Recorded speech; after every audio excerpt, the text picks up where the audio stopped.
Cek mic 1 cek cek cek.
Tes 1 2 3. Bismillahirrahmanirrahim. Assalamualaikum warahmatullahi wabarakatuh. Alhamdulillah wassalatu wassalamu ala asrafil anbiya'i wal mursalin Muhammadin wa ala alihi wa ashabihi ajma'in. Amma ba'du fa ya ibadallah usikum wa nafsi bitaqwallah faqad fazal muttaqun. Para bapak, para kiai kampung dan juga ibu-ibu nyai yang dirahmati Allah, alhamdulillah wa syukurillah, kita sungguh berbahagia pada siang hari ini. Kita kedatangan tamu istimewa kita, yaitu Capres nomor berapa? Udah tahu Pak, Bapak Prabowo Subianto.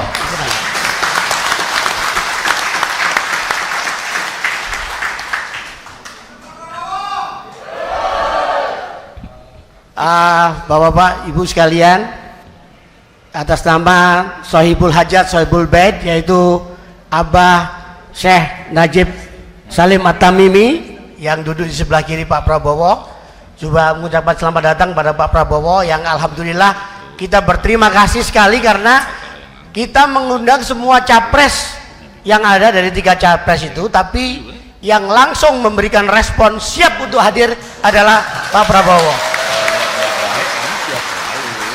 Ini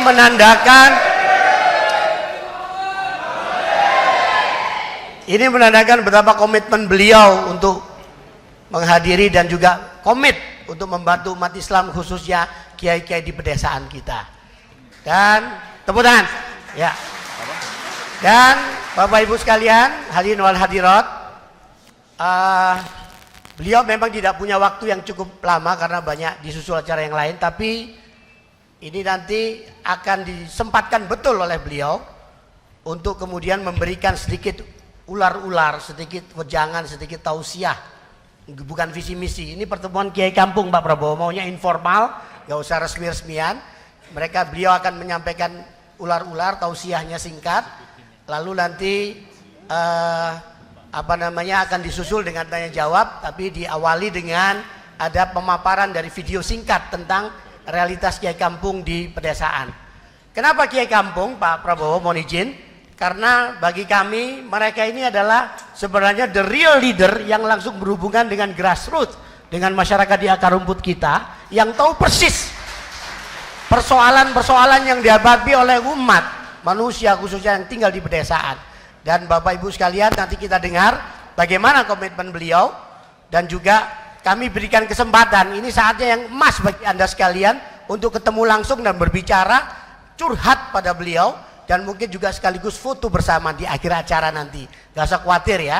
Jadi acaranya ini bebas, informal, tapi ditata supaya tertib dan teratur, supaya tidak berantakan, gitu aja. Nah, tidak berpanjang kata Bapak Ibu sekalian, siapa kiai kampung dan kenapa mujadalah? Mujadalah itu diskusi Pak, tektokan, dialog, yang memang harus konstruktif tanpa rasa kebencian dan syakwa sangka. Itulah mujadalah kiai kampung yang pertama di Indonesia ini Pak, kita bikin istilahnya. Baiklah, untuk mengawali barangkali singkat kata sebagai Sohibul Hajat Pak Habib Najib Salim At-Tamimi, silakan singkat aja Pak sebagai tuan rumah. Ya. Oh ya. Dan langsung ya. Baiklah, untuk menyingkat waktu, kita nonton dulu tayangan video tentang situasi realitas sosial di masyarakat pedesaan kita. Dipersilahkan untuk pemutaran dan Bapak akan menyaksikan berduduk sampai dengan Bapak sekalian. Kabupaten Probolinggo bekerja sebagai buruh tani dengan penghasilan sekitar 1 juta rupiah per bulan. Beliau merupakan seorang janda dengan 3 anak yang terjerat hutang demi memenuhi kebutuhan hidupnya. Yassir lana umurana ilahana ya ilahana min dinina wa dunyana ya fatahu ya fatahu ya fatahu ya alimu iftah quluban. Bapak Ahmad, warga Dusun Gumuk, Kabupaten Probolinggo. Berpenghasilan sekitar 900.000 per bulan. Ia berharap mendapat bantuan dari pemimpin yang baru, serta mendapat penghidupan yang lebih baik.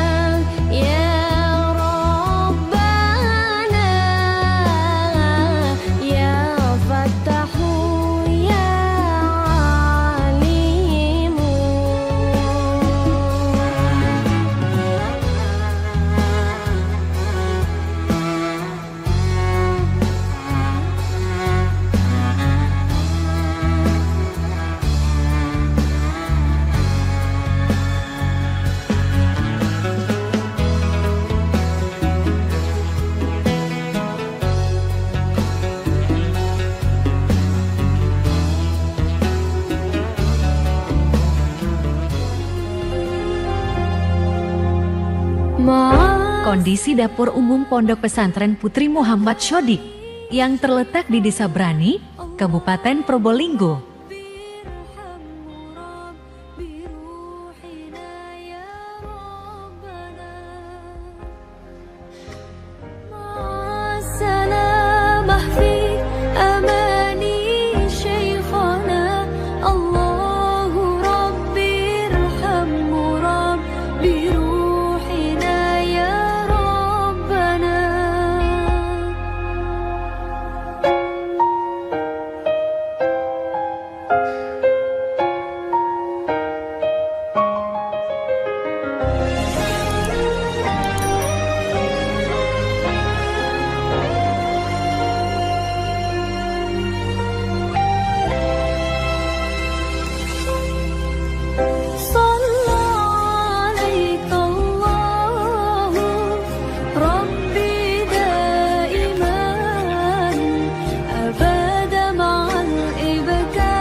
Tampak mengantri demi mendapatkan makan siang. Ya, terima kasih Pak Prabowo sudah sejenak menyaksikan video. Baiklah, langsung saja Bapak Prabowo Subianto sedikit memberikan sambutannya, Pak. Silakan, Pak.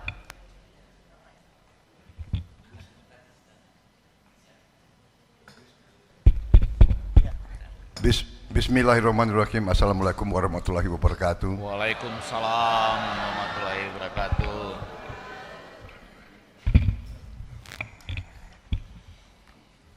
Saudara-saudara sekalian, marilah kita tak henti-hentinya memanjatkan puji syukur kehadirat Allah Subhanahu wa taala, Tuhan Maha Besar, Tuhan Maha Kuasa.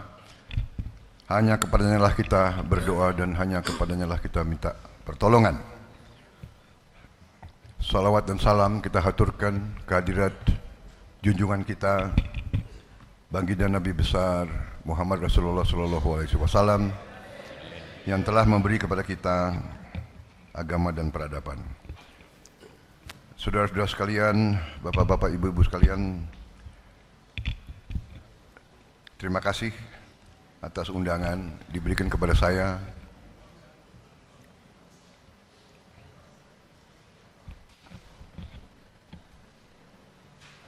Ada mic yang ini nggak? Iya.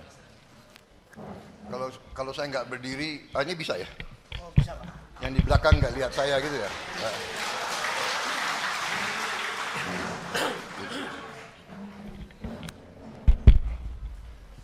Bisa dengar ya suara saya? Ini cukup bagus ya?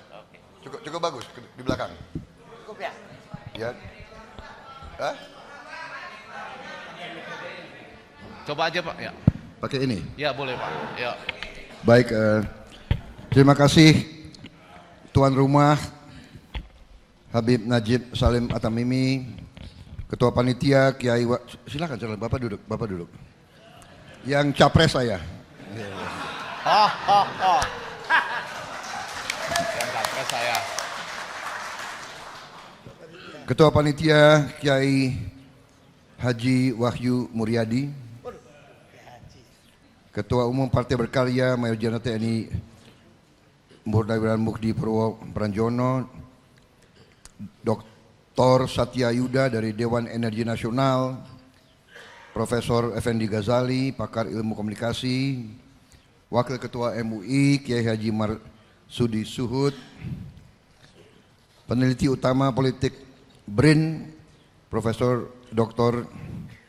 Siti Zuhro MA, seluruh undangan yang saya hormati dan saya banggakan. Sekali lagi terima kasih undangan ini, dan kita berkumpul di sini dalam suasana dan musim politik. Politik dalam arti yang baik, politik adalah keinginan untuk memperbaiki kehidupan masyarakat. Itu adalah definisi politik di sekolah-sekolah, di universitas-universitas. Politik adalah kehendak untuk memperbaiki kehidupan masyarakat dan rakyat. Itu dalam arti yang ilmiah dan baik. Berarti kita di sini semua menjalankan tugas dan kewajiban sebagai warga negara. Bahwa warga negara di negara di mana rakyat yang berdaulat, yaitu negara demokrasi, karena kita adalah negara Pancasila, di mana negara kita, pendiri-pendiri bangsa kita dari sejak awal menentukan dan menghendaki bahwa yang berdaulat adalah rakyat. Kita bukan negara kerajaan. Kita juga tidak mau di bawah suatu rezim diktator. Kedaulatan rakyat. Karena itu saya kira itulah yang mendorong bapak-bapak dan ibu-ibu mau berkumpul, mau mendengarkan para calon-calon pemimpin. Dan saya kira itu baik. Bapak-bapak ibu-ibu sekalian, bapak-bapak yang berada di kampung, bapak-bapak yang berada di daerah, bapak-bapak ibu lebih tahu keadaan rakyat. Bapak yang lebih tahu, bapak yang lebih merasakan, bapak-bapak ibu yang merasakan semua. Kita mengerti semua. Tadi film itu bukan sesuatu yang aneh bagi saya. Saya sekian tahun Ketua Umum Himpunan Kerukunan Tani. Saya sekian tahun sampai sekarang masih Ketua Dewan Pembina Asosiasi Pedagang Pasar seluruh Indonesia. Saya sampai sekarang masih Ketua Dewan Pembina Induk Koperasi Unit Desa. Sampai sekarang. Dan saya berjuang di bidang politik sejak 2004. Saya di tentara dari usia 18 tahun sampai saya berhenti tahun 98 akhir. Waktu saya muda, saya sudah tanda tangan. Saya siap mati untuk negara dan rakyat Indonesia.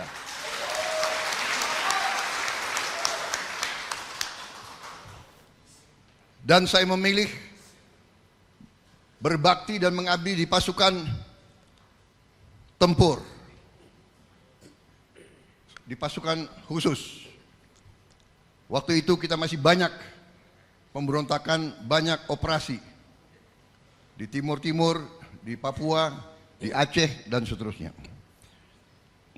Saudara-saudara, waktu itu dalam benak kita sebagai anak muda waktu itu, sekarang rodo muda, sekarang jiwa masih muda. Tapi dalam pemikiran kita waktu itu, kita mau bagi tugas. Kami di tentara, kami ingin jaga bangsa dan negara. Kita jaga rakyat kita. Dan kita memberi kesempatan kepada orang-orang pintar dari masyarakat kita untuk muncul dan membangun bangsa dan masyarakat kita. Karena dari kecil Kita yang cinta bangsa dan negara, kita ingin bangsa, negara, dan rakyat kita hidup dengan martabat, hidup dengan harga diri. Dan untuk itu tidak boleh ada rakyat kita yang hidup seperti tadi di film itu.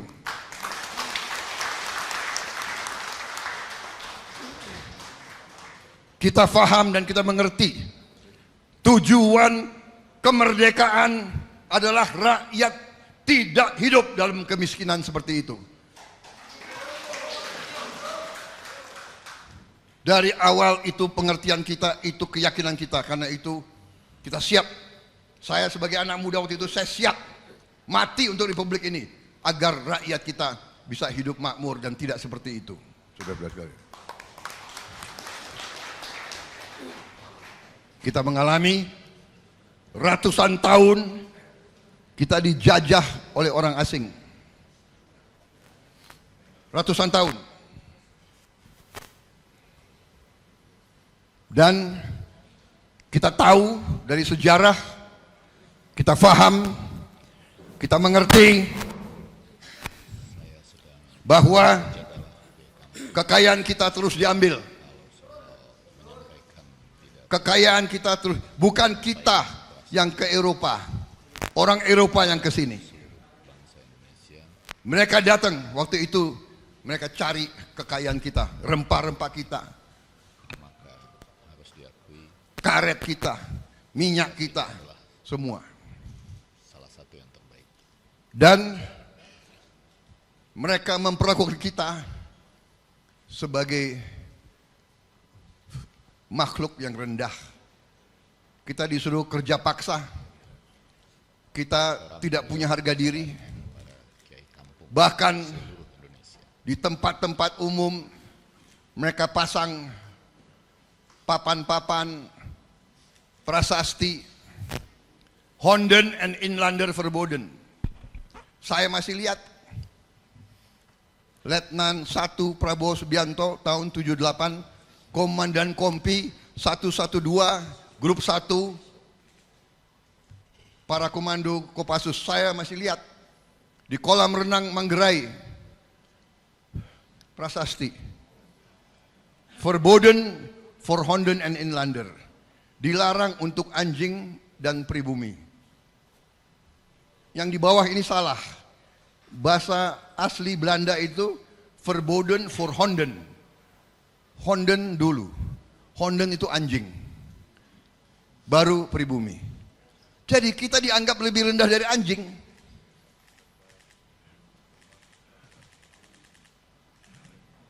Jadi bapak-bapak sekalian, adegan tadi dalam video, ini sama. Tiap mereka menjajah itu, ini di India. Di India, dogs or Indians not allowed. Dogs and Indians, di sana kan orang India. Selalu pribumi, selalu orang India. Kita selalu kita dianggap di bawahnya anjing. Saya ini perlu sampaikan karena banyak di sini banyak generasi penerus ya, bahwa kita lupa bahwa kita selalu diadu domba, kita selalu dipecah belah sampai hari ini. Dulu VOC namanya, dulu Kenil, sekarang pakai macam-macam yang lain. Saya ini bukannya saya mau ajarkan kita benci orang asing, tidak. Saya tidak mengajak kita benci siapapun. Saya tidak mengajak kita benci orang barat, tidak. Tapi kita jangan jadi terlalu lugu. Jangan terlalu bodoh. Karena kita ini terlalu ramah kadang-kadang. Ini budaya kita. Iya kan? Budaya kita ini ramah. Coba kalau ada tamu datang ke rumah kita. Kalau ke rumahnya Pak atau Mimi, wajar, ya kan? Rumahnya luar biasa ini, ya kan? Lebih besar dari rumah saya itu.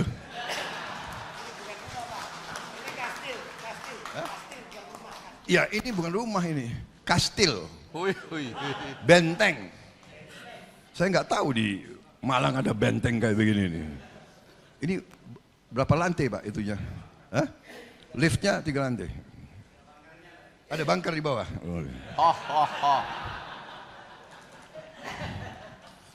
Tapi coba ya, di rumah kalau bapak-bapak kedatangan tamu, iya kan? Pasti tamunya dipersilakan kan? Monggo, monggo. Pinara, monggo. Dan kalau perlu pinjam gula ke tetangga. Iya kan Bu? Hah? Kurang beras pinjam beras.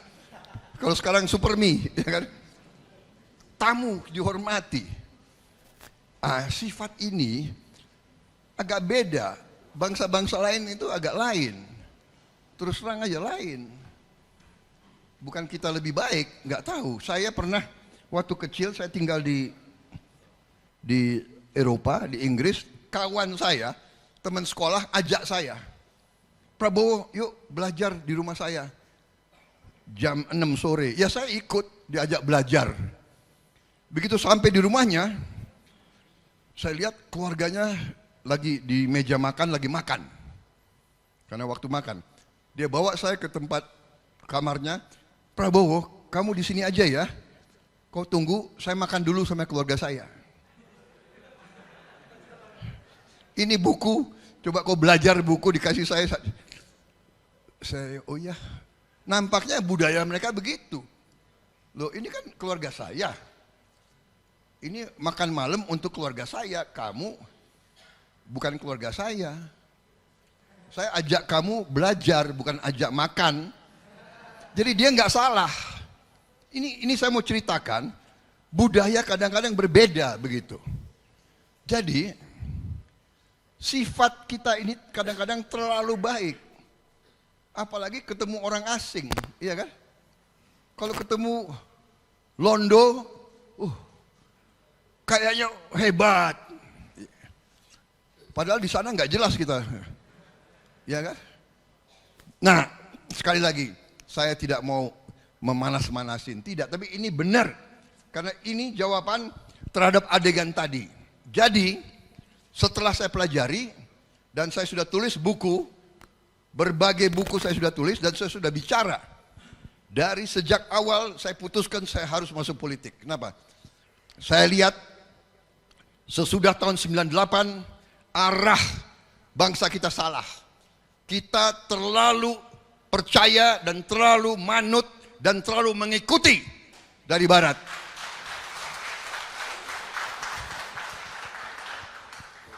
Elit kita sebagian besar belajar ke barat, termasuk saya. Elit kita terkesima oleh barat, termasuk saya juga.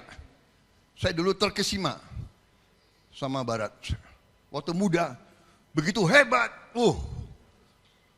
Amsterdam hebat, Rotterdam hebat, Paris hebat, London hebat waktu saya. Jadi saya yang dulu ajaran nenek moyang kita, ojo gumunan. Saya dulu gumunan. Kagum, kaget.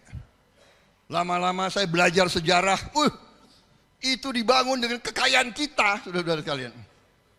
Amsterdam, Rotterdam itu dibangun dengan kekayaan dari Nusantara, dari kita semua. Nah, pertanyaannya adalah yang pinter siapa? Kalau mereka bisa mengambil kekayaan kita, yang pinter siapa? Dan yang bodoh siapa? Kita harus mawas diri. Kalau kita diberi kekayaan oleh Yang Maha Kuasa, kita diberi harta, tapi kita tidak jaga harta itu, kita tidak mengelola harta itu, dan orang lain ambil harta itu, salah siapa? Kalau kita naik, katakanlah naik bus, dompet kita hilang, itu salah siapa? Salah pencopet atau salah kita? Menurut saya itu bukan salah pencopet, profesi dia adalah copet. Itu salah kita. Kita tidak menjaga kekayaan kita. Berarti kalau bangsa kita tiap tahun selama puluhan tahun, ratusan tahun kekayaan kita tidak tinggal di Indonesia, itu salah siapa? Salah orang yang ambil atau salah kita sendiri? Kita harus koreksi diri. Saudara-saudara sekalian, inilah perjuangan saya. Saya sudah tulis buku. Saya minta maaf, tadinya saya mengira yang hadir hanya 100 orang. Saya bawa buku hanya 100 kalau tidak salah ya. Tapi saya tinggalkan, dan kalau bisa nanti kita segera kirim, ya kan? Pakai apa ya? Titipan kilat, saya kirim segera supaya bisa semuanya bawa buku. Bapak-bapak bawa pulang buku saya. Tolong bapak-bapak buka buku saya, pelajari, baca. Kalau ada yang bapak anggap tidak benar atau bala kosong atau sesuatu yang bohong, dibuang aja buku itu. Nggak usah diperhatikan, tapi tolong dipelajari. Jadi inti daripada buku saya akan ringkas dalam 1, 2, atau 3 slide. Intinya adalah bapak-bapak sekalian, sejak ratusan tahun tentunya mereka jajah kita, kekayaan kita diambil keluar. Di situ Bung Karno waktu berjuang, dia bikin pidato yang terkenal, Indonesia menggugat, di mana dia menjelaskan kenapa Indonesia harus merdeka, karena bangsa Belanda mengambil kekayaan kita terus-menerus. Dia sebut semuanya. Angkanya, karet diambil, minyak bumi diambil, kopi, teh, segala macam.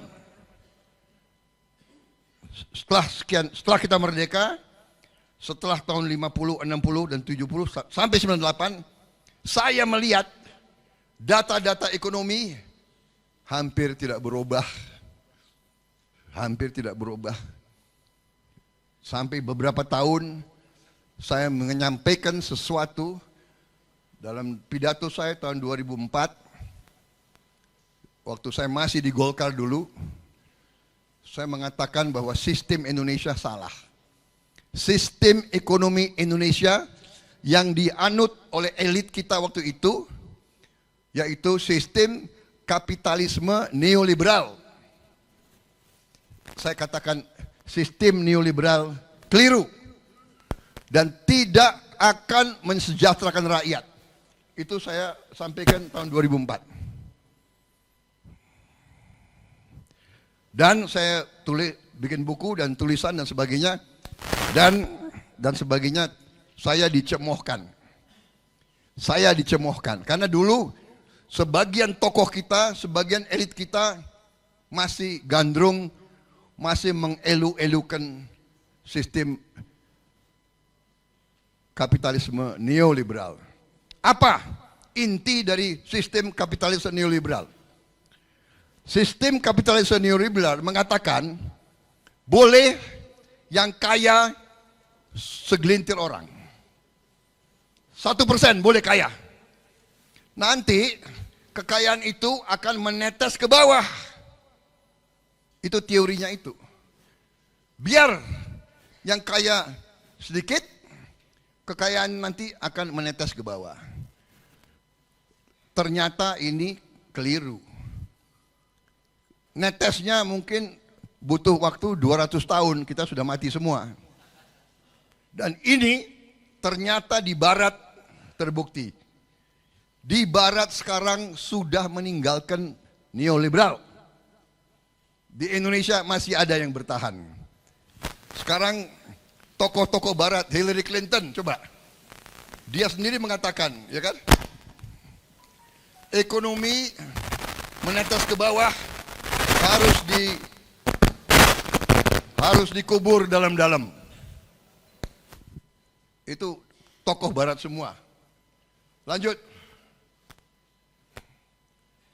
Ini ketua IMF, sama dia mengatakan, sistem ekonomi menetes ke bawah, meningkatkan kesenjangan pendapatan, menciptakan ketidakadilan di hampir semua negara.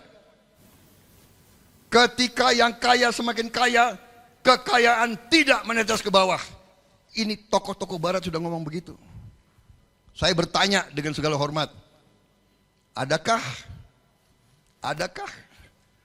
tokoh-tokoh Indonesia yang berani mengatakan seperti itu sampai sekarang?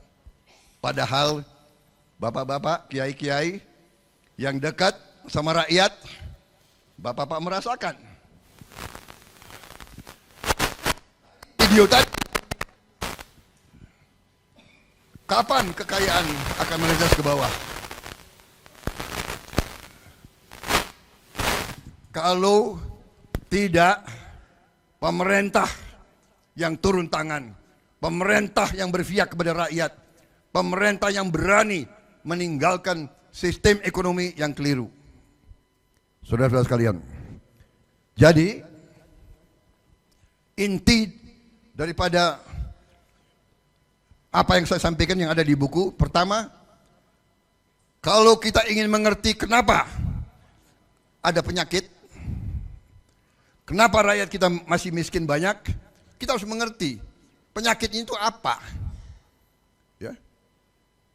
Kalau badan tidak sehat, kita periksa ke dokter, periksa darah, ketemu, oh, kolesterol terlalu banyak, ya kan?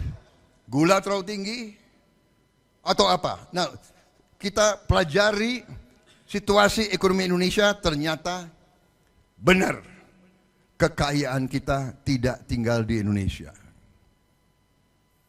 Itu yang saya sebut net outflow of national wealth. Net outflow of national wealth artinya mengalir keluar kekayaan nasional. Dan ini sudah berjalan terus-menerus sekian tahun. Baru berubah beberapa tahun ini, dan harus diakui ini salah satu prestasi dari pemerintah yang dipimpin oleh Pak Jokowi.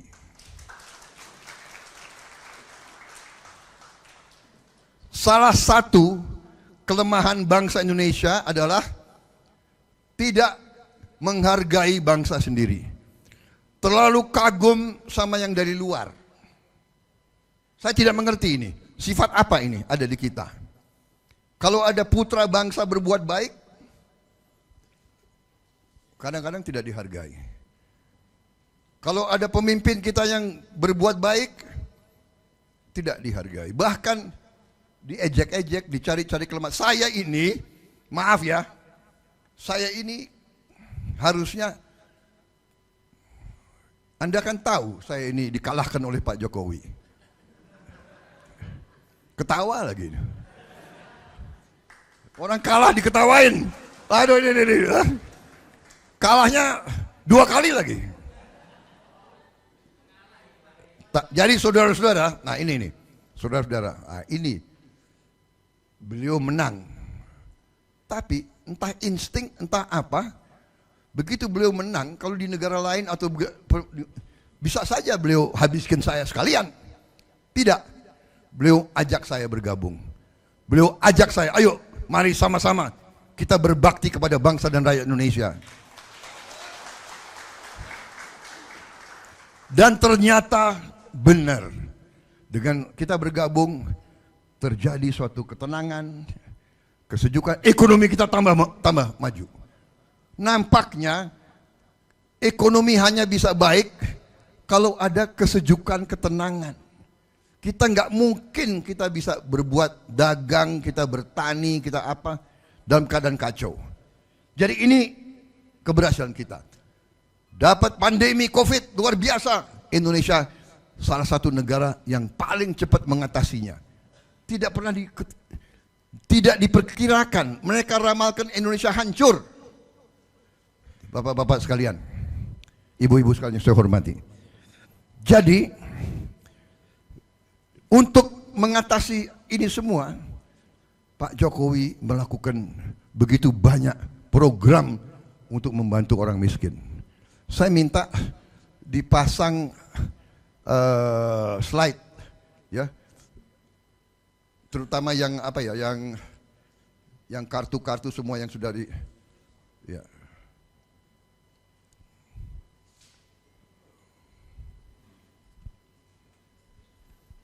Ya, coba dilihat ini. Kartu Indonesia Sehat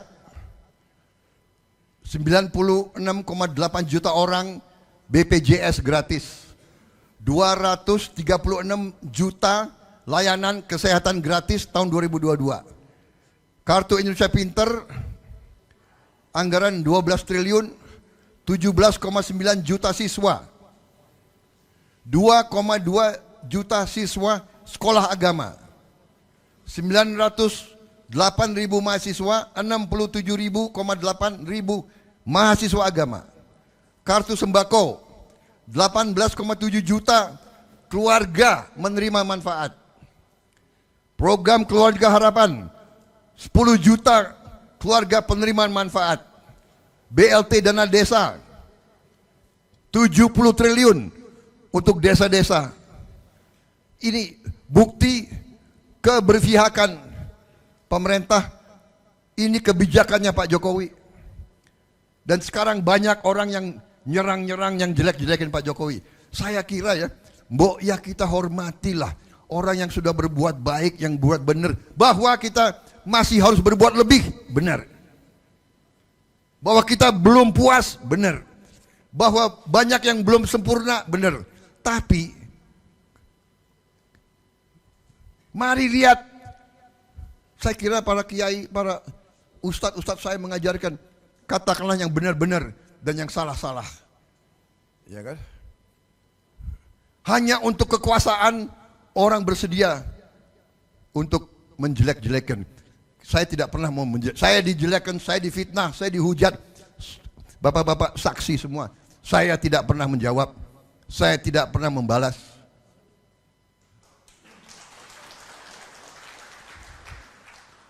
Saya pernah punya guru mengatakan, biar orang memfitnah kamu, Prabowo.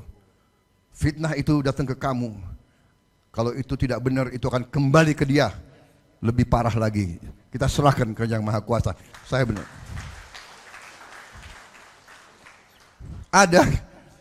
Ada orang terang-terangan mengatakan saya, ya kan, tidur di depan presiden dalam rapat di kabinet. Padahal saya lagi catat.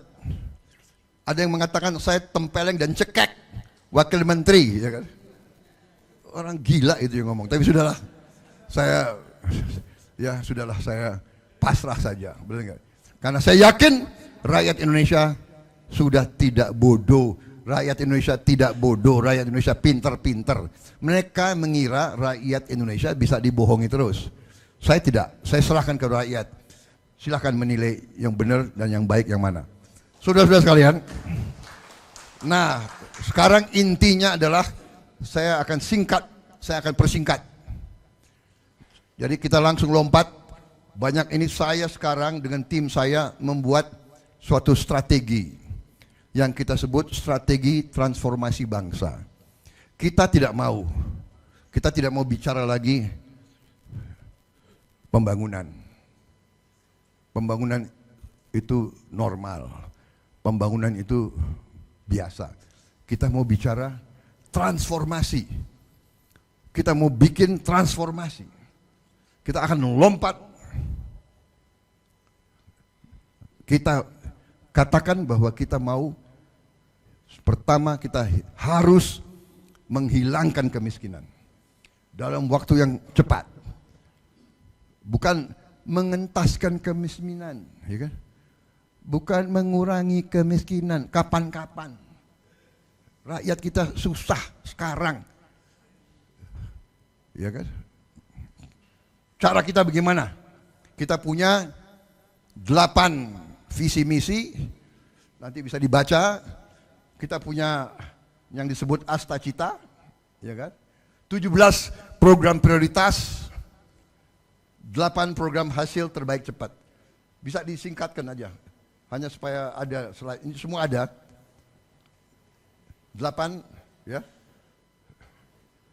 Asta Cita, 8 cita-cita kita. Lanjut. 17 dulu, 17 program ya. 17 ini pertama swasembada pangan, energi air. Di bawah itu pemberantasan kemiskinan.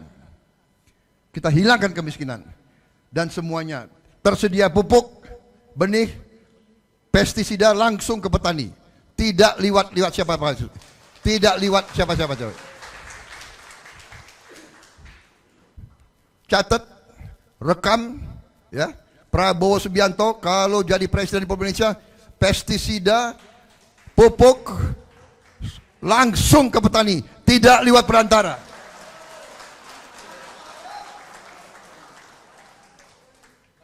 Dan kita akan hitung kalau memang petani itu punya lahan, petani itu ingin tanam, kalau perlu pupuk itu kita langsung dan subsidinya kalau bisa sebesar-besarnya. Petani itu produsen, petani itu menghasilkan makan, petani itu pahlawan masa depan bangsa Indonesia.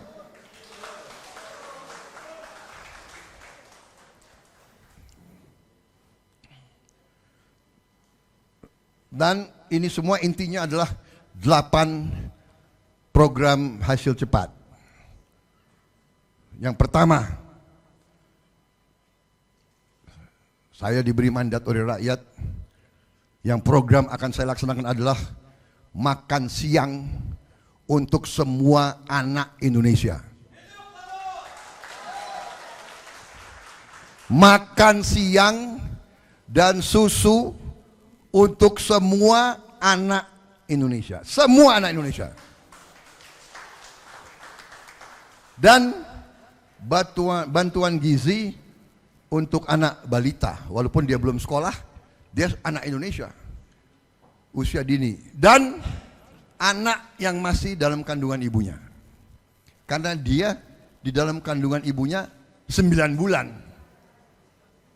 harus dibantu, harus didukung.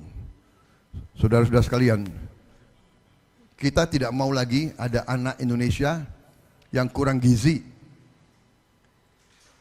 Saya sangat terpengaruh, saya satu saat di Pulau Moa, Maluku, saya disambut oleh anak-anak SD. Saya lihat, saya tanya dia, kamu umur berapa? Umur 9 tahun, Pak. Badannya seperti 4 tahun. Saya tanya sebelahnya, kamu umur berapa? Saya umur 10 tahun, Pak. Badannya seperti 5 tahun. Jadi ternyata orang ini mengalami, anak ini mengalami stunting. Stunting artinya kurang gizi. Sel otaknya tidak bisa berkembang, sel otot tidak bisa berkembang, sel tulang tidak bisa berkembang. Jadi jangan-jangan dia nanti jadi buruh di pelabuhan juga tidak sanggup karena lemah. Jangan-jangan dia jadi petani pun tidak sanggup karena lemah. Jadi ini sangat strategis.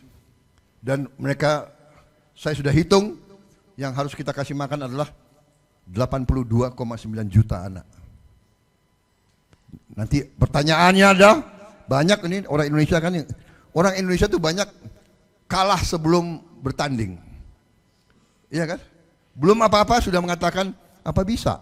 Iya kan? Uangnya dari mana? Iya kan?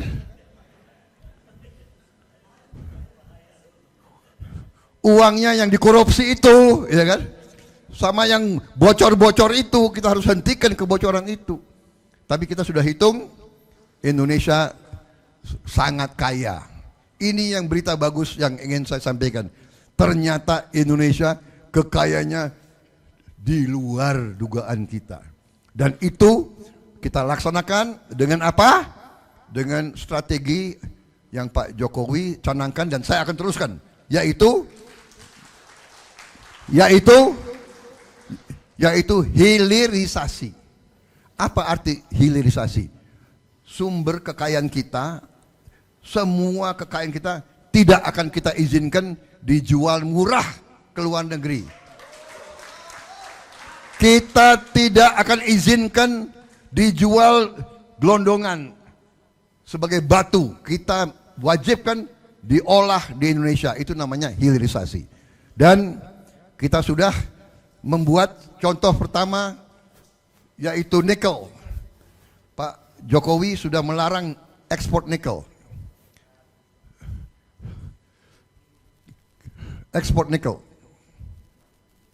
Ini tahun 2017 kita ekspor nikel, penerimaan kita 3,3 miliar dolar. Tahun 2020 Pak Jokowi larang ekspor nikel. Tahun 2022 penghasilan kita naik 1000%, 10 kali lipat, jadi 33 miliar dolar. Bapak-bapak, ibu-ibu sekalian, dalam 2-3 tahun ini terjadi perang Ukraina. Karena perang Ukraina, harga BBM seluruh dunia naik. Harga pangan seluruh dunia naik. Harga pupuk jadi langka. Karena inilah kita punya uang untuk subsidi. Kalau tidak, banyak negara sudah bangkrut. Indonesia masih bertahan. Ini baru satu. Ini nilai tambahnya.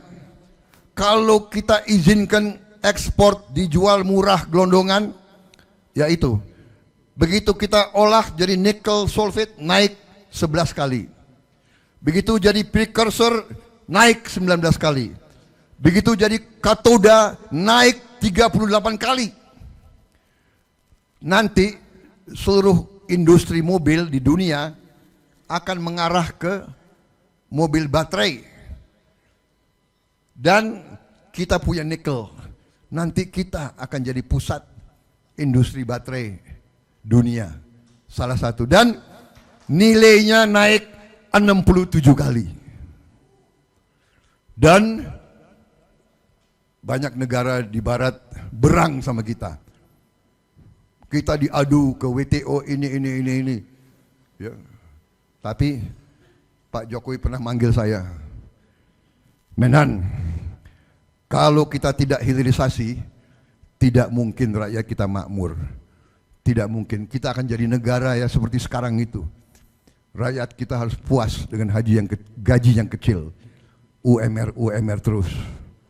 Kita tidak mau. Kita mencanangkan hilirisasi. Dan tidak hanya nikel. Kita sudah punya 21 komoditas yang akan kita hilirisasi. Ada 8 sektor yang utama, ya, mineral, batu bara, minyak, gas bumi, perkebunan, laut, perikanan, kehutanan. Dan komoditasnya 21. Batu bara, nikel, timah, tembaga, boksit, besi baja, emas, perak, aspal dari Buton, minyak bumi, gas bumi, kelapa sawit, kelapa, karet, biofuel, kayu, getah pinus, udang, ikan, rajungan, rumput laut, garam. Akan kita hilirisasi. Kita juga sudah punya rencana. Kita sudah bikin ini contoh nilai tambah hilirisasi nikel. Tadi sudah saya jelaskan, di ujungnya kita akan bikin kendaraan listrik. Lanjut. Ini tembaga. Tembaga juga begitu. Konsentrat 2 kali, katoda naik 3,9 kali, copper billet 9 kali, copper wire 24 kali, kabel listrik 71 kali, penggerak motor listrik 39 kali. Ini dampaknya. Lapangan kerja terbentuk, naik, peningkatan sekian puluh miliar, ujungnya ekspor. Lanjut. Boksit, tembaga, lanjut. Timah, gas bumi, lanjut. Minyak bumi, semua akan naik terus. Terus, lanjut.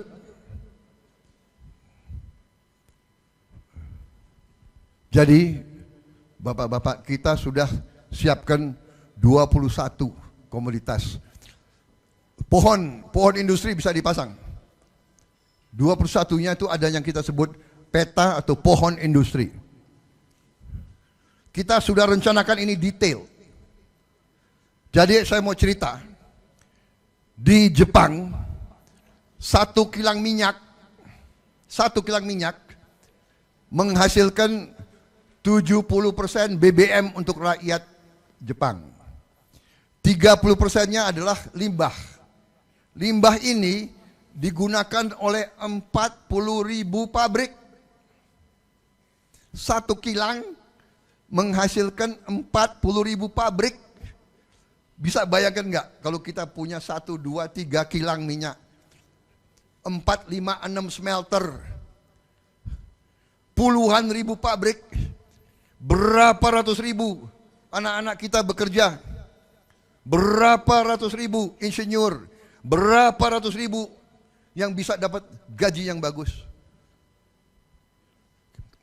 Ini yang kita sebut pohon industri. Bisa dilihat, kita tidak mau jual murah, kita mau nanti ini semua. Industri ini, industri ini, industri ini, industri. Lanjut, pohon industri nikel. Selama ini kita jual murah batu, enggak. Kita mau hasilkan pabrik, ribuan pabrik.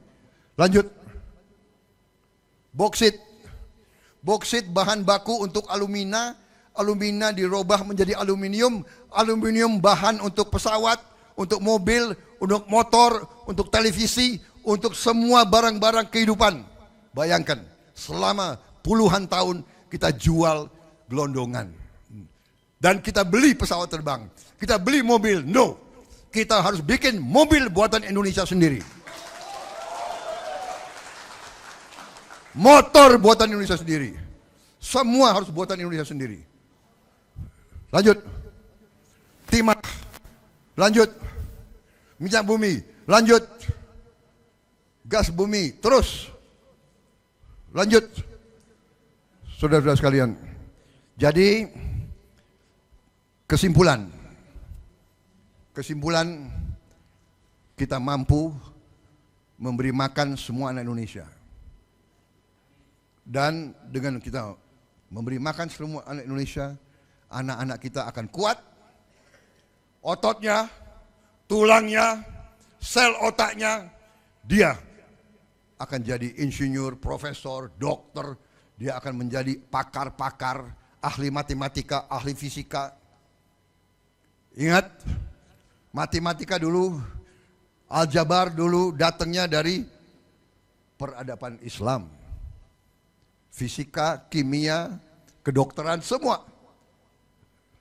Tapi sekarang anak-anak kita malah harus belajar kemana. Kita ingin nanti anak-anak kita jadi kuat, pintar, cerdas.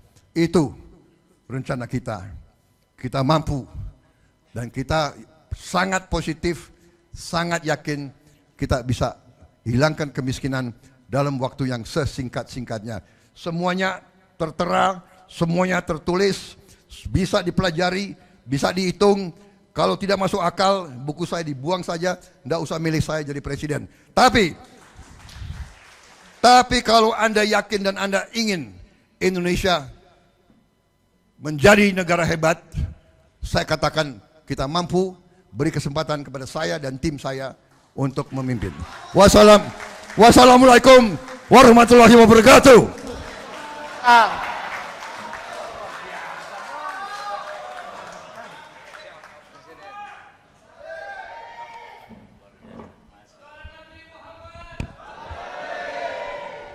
Sallu ala Nabi.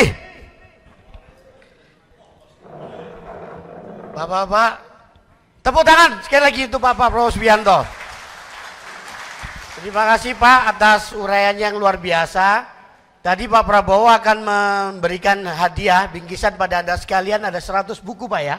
Padahal ada banyak di Jakarta sebenarnya, cuman yang dibawa dikira cuma 100. Memang Pak, ini kami batasin, Pak Najib juga batasin. Kalau enggak ini ribuan mau datang. Kasihan tidak cukup, rumahnya terlalu kecil ini Pak. Ini yang di sini aja maksudnya yang terlalu kecil. Masih ada di sebelah-sebelah lagi Pak. Ada yang ada airnya, ada kolamnya segala macam banyak. Sembunyikan sama dia. Jadi ini nanti dibagi aja, tapi jangan khawatir. Kalau nanti misalnya kurang akan kita susulkan. Nanti buku yang ya Pak ya, nanti kalau misalnya masih kurang kita susulkan di Jakarta ya, di sini untuk yang kurang ya. Ya silakan. Baiklah Bapak Ibu sekalian. Bapak ada acara lain. Mohon maaf, jadi ini sebelum Bapak pergi Pak, izin boleh nggak ini ada resolusi yang disampaikan oleh Pak Kiai Kampung Pak, akan dibacakan Pak Satya. Sebentar aja Pak. Ya, silakan Pak. Berikut Pak Satya Wibowo, Pak Satya. Ya, Satya Widya. Saya bacakan. Ya nanti ya. Yang saya hormati Pak Prabowo Subianto selaku calon Presiden Republik Indonesia 2024-2029. Satu pertanyaan aja. Izinkan kami untuk membacakan mujadalah Kiai Kampung yang merupakan hasil dari diskusi langsung para Kiai Kampung dengan masyarakat yang paling bawah, Bapak. Kami bergembira tadi dari penjelasan yang Bapak sampaikan sudah banyak setidaknya menjawab dari hasil diskusi dan mujadalah para Kiai Kampung dengan para masyarakatnya. Kami sendiri dari panitia juga melakukan beberapa kali Zoom untuk membahas masalah ini. Izinkan saya membacakan, Pak, tidak lebih dari 2 menit. Bismillahirrahmanirrahim. Assalamualaikum warahmatullahi wabarakatuh. Bahwa sesungguhnya terpenuhinya kebutuhan dasar ialah hak semua warga negara, termasuk warga masyarakat desa. Hal ini sejalan dengan amanah konstitusi yang mewajibkan negara untuk memenuhi hak-hak dasar tersebut, berupa pendidikan, kesehatan, sandang, pangan, dan papan. Kewajiban ini juga sesuai dengan kaidah usul fiqh tasarruful imam alal rayah manutun bil maslahah, yang berarti kebijakan pemimpin terhadap rakyat harus didasarkan pada pertimbangan kemaslahatan. Namun fakta di lapangan masih jauh dari harapan dan cita-cita luhur yang diamanatkan melalui konstitusi. Kemiskinan, ketimpangan sosial, dan keterbelakangan masih terjadi dalam kehidupan masyarakat, khususnya di pedesaan. Hal ini tidak sesuai dengan prinsip pembangunan yang partisipatoris, berkeadilan, dan berkelanjutan. Perencanaan pembangunan seringkali tidak mencerminkan kebutuhan masyarakat. Mereka hanya dipandang sebelah mata, dipinggirkan, bahkan tidak didengar aspirasinya. Sehingga menjadi permasalahan serius yang mendesak diselesaikan. Oleh sebab itu, melalui majelis yang mulia ini, kepada para calon Presiden Republik Indonesia 2024-2029, Forum Mujadalah Kiai Kampung seluruh Indonesia menyampaikan resolusi sebagai berikut. 1. Menyatakan keberpihakan, menjamin, dan bertanggung jawab atas terwujudnya sistem pendidikan dan kesejahteraan guru yang manusiawi. Masih banyak guru-guru di pedesaan yang menerima gaji sebesar 70.000 per bulan. Masih banyak lembaga pendidikan, terutama pesantren di desa-desa yang kondisinya sangat memprihatinkan. Untuk itu kami menuntut agar setidaknya 20% dana desa yang diperoleh dari pemerintah pusat harus dipergunakan untuk kesetaraan pendidikan tersebut.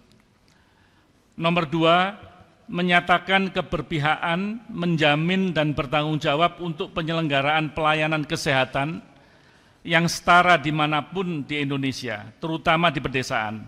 Untuk itu diperlukan terbentuknya Bank Kesehatan Desa yang menangani urusan administrasi, sehingga seluruh warga desa akan mendapatkan pelayanan secara langsung dan prima, tanpa harus menghadapi sistem birokrasi yang berbelit-belit.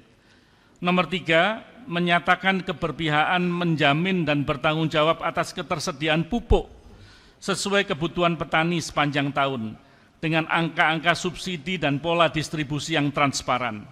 Untuk itu diperlukan terbentuknya Bank Pertanian Desa yang menjamin ketersediaan dana pinjaman bagi pembelian pupuk dan kebutuhan pertanian lainnya tanpa sistem birokrasi perbankan yang menyulitkan petani. Untuk mewujudkan ketiga butir resolusi tersebut, berikut solusinya. Kami menuntut peran kepemimpinan nasional periode 2024-2029 agar mengeksekusi dalam 100 hari pertama masa kepemimpinannya, serta membuka jalur komunikasi dan akses yang konsisten kepada Forum Mujadalah Kiai Kampung seluruh Indonesia.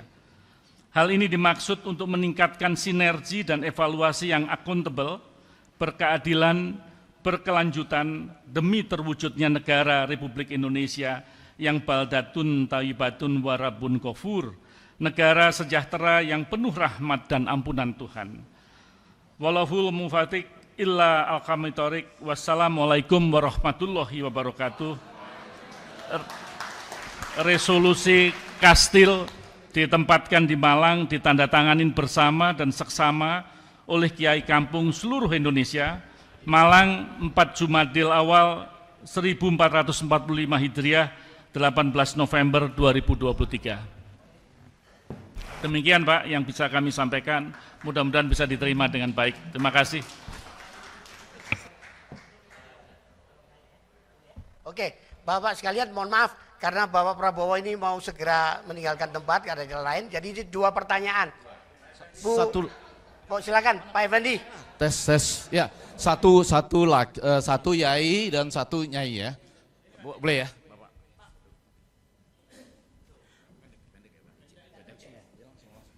Assalamualaikum warahmatullahi wabarakatuh. Pak Prabowo yang kami hormati, saya langsung ke pertanyaan Pak, karena saya tahu Bapak ada acara lagi di pesantrennya almarhum Kiai Hasyim Muzadi. Ya, saya langsung Pak, saat pemilu ini selalu Kiai Kampung itu hanya menjadi alat kepentingan suara. Ya. Jadi setelah terpilih jarang ingat Pak pada Kiai Kampung, baik yang ngajar di musola, di madrasah, di masjid dan TPA serta pesantren-pesantren yang kecil di pedalaman. Tokoh agama ini di tingkat perdesaan jarang diperhatikan. Jadi kadang-kadang lewat masa idah Pak, lupa. Ini selalu. Tetapi setiap musim pemilu begini dikumpulkan, silaturahim. Maka kami butuh apa solusinya jika Pak Prabowo terpilih nanti di 2024. Terima kasih. Wawal muafiq ila aqwamit thoriq. Wassalamualaikum warahmatullahi wabarakatuh. Yang ini setengah katanya, setengah aja, setengah. Oke, terima kasih Pak Prabowo. Saya ingin menanggapi slide yang dari Bapak tadi tentang istilah makan siang di Pompes dan di sekolah. Kami punya pesantren, kami tidak setuju kalau ada santri peserta didik dapat beasiswa, sebenarnya nggak setuju saya. Itu mendidik seakan-akan guru pesantren yang membutuhkan santri, bukan santri yang membutuhkan pesantren. Jadi Bapak kalau jadi, Bapak mau ngasih ikan sama mau ngasih pancing. Itu yang penting Pak. Kalau kasih ikan kami tidak butuh, itu menjadikan peserta menjadi nakal. Tapi kalau dikasih pancing, insya Allah nanti apa yang disampaikan Bapak akan berhasil. Ibu satu ya. Assalamualaikum. Ada dua.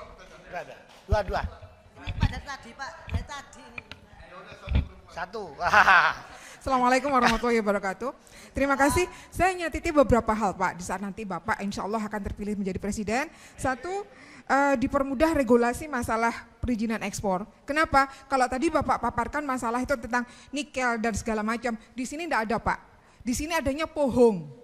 Itu bisa diekspor, tapi kita tidak tahu bagaimana regulasi dan perizinannya. Itu aja Pak, terima kasih. Ya, langsung jawab. Saya jawab yang terakhir dulu ya. Maksud Ibu apa?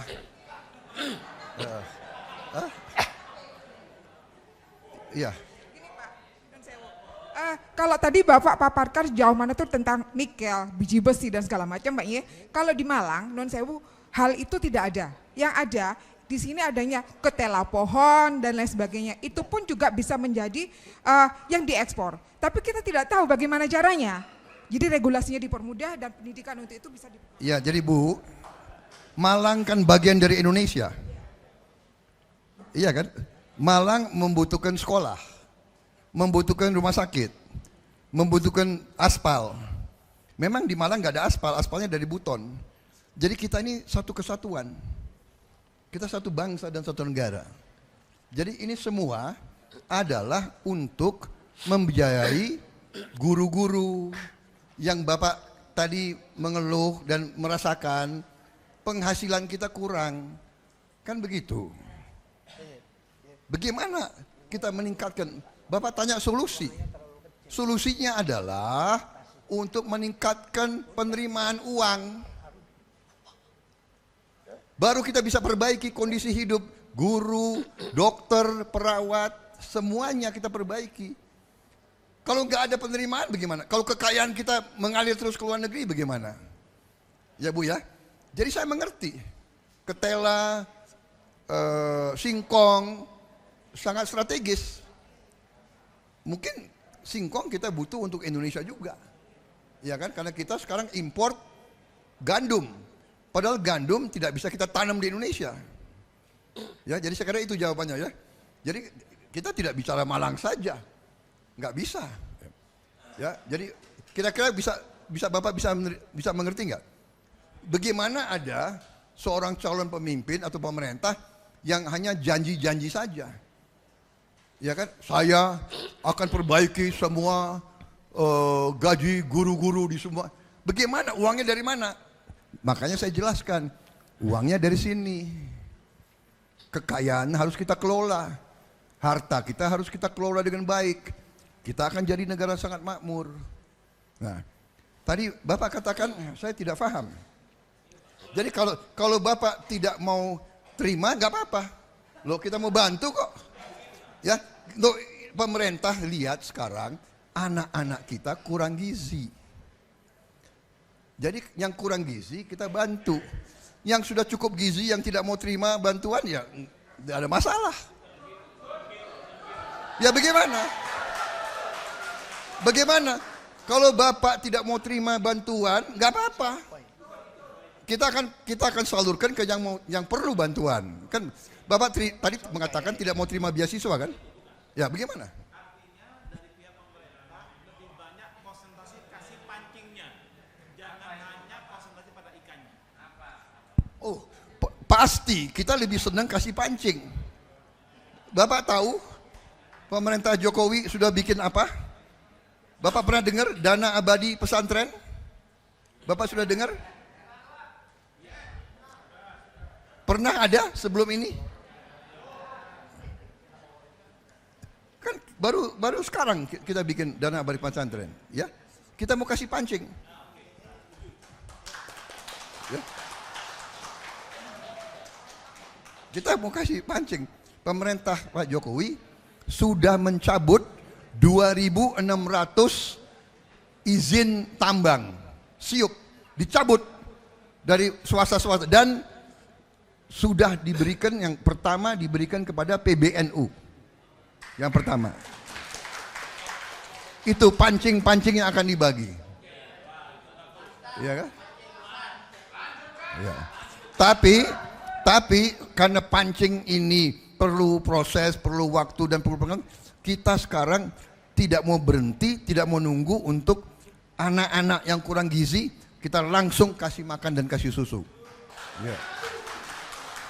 Tapi untuk orang-orang anak orang kaya nggak perlu lagi, ya nggak usah dipaksa, ya kan? Mereka mungkin sudah makannya lebih enak. Oke, terima kasih. Saya minta izin karena saya ditunggu di tempat lain. Saya masih ada 3 acara di Malang ini. 3 acara. Terima kasih. Ya.